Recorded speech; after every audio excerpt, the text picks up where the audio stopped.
With fewer fishermen out at sea, market vendors are selling less seafood. Dati kasi itong tambakol kumukuha ako ng 40 kilos. Pero sa ngayon, kumukuha na lang ako mga 15 kilos. Kasi sa pakyawan, kasi minsan, pag maraming isda, kagaya nitong tambakol, makukuha mo lang yan pag marami, 150 ang kilo. Pero pagka mataas ang isda, tumataas kasi. Nagiging 180 ang kilo sa pakyawan, minsan 200 mahigit, 250. Alam naman yun ng mga tindera kasi ang mga tindera, mga namimili yan, magugulat na lang bakit mahal.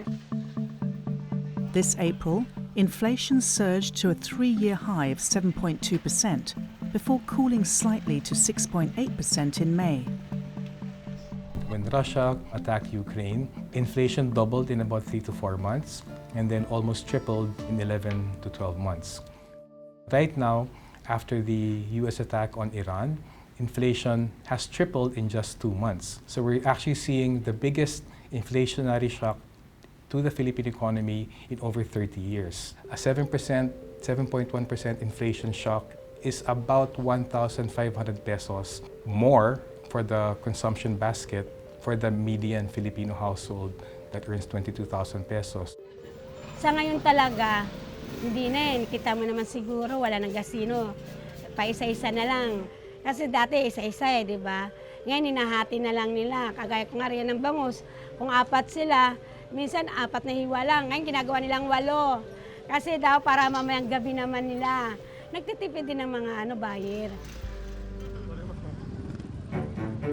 Normita Tan lives in Tondo, one of Manila's poorest urban areas.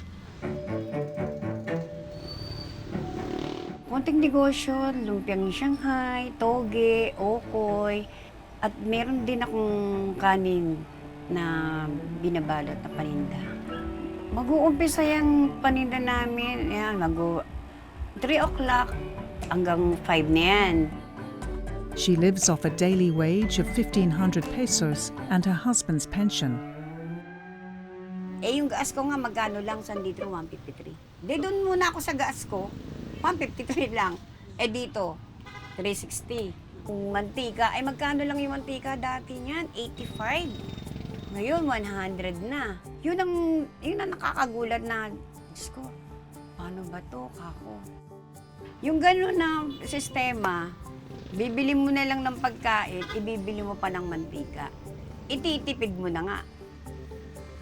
Nearly half of Filipinos, about 49 or 50 million Filipinos, were declared moderately or severely food insecure even before the crisis. So when the oil price shocks hit, when the food price shocks hit, that actually means that a lot of Filipino families are spending less on food, and that is going to be hitting the poorest families the worst. Minsan, yan nga, isang beses kakain kami. Talagang maaano mo sa sarili mo na kailangan tiis, di ba? Iba-budget mo talaga yung pera mo. Particularly in Asia, food is a big share of the consumer basket for many countries. It's between 30 to 40%. So within Asia, Philippines actually stands out as one of the most exposed. It imports a big share of the rice. The government has allocated 150 million pesos, about $8.5 million worth of fuel subsidies to support farmers and fisherfolk. Up to 45,000 of them will benefit from the aid.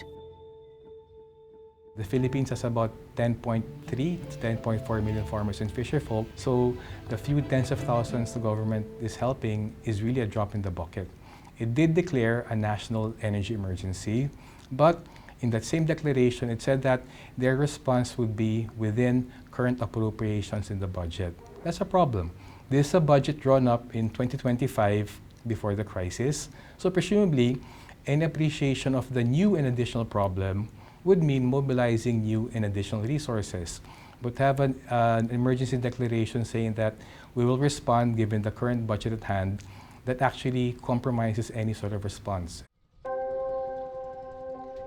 Since March, Budoy has spent his free time repairing one of his 2 boats. It started to break apart from sitting idle at the dock.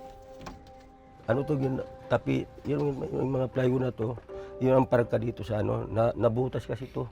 Ito, may plywood pa nga sulta pa, hindi pa na, bali, nabutas sa uli, 2 butas. Hindi ko po rin alam kung bakit naapektuhan tayo, hindi naman tayo kasama sa gira. Kaya, sana hindi tayo kasama, hindi tayo sana apektuhan. Kaya sa Iran, sa ibang bansa, sa Middle East, aras na babalitaan namin. Iniisip na namin, sino ba ang dapat pagsakripisyo? Kami ba dapat?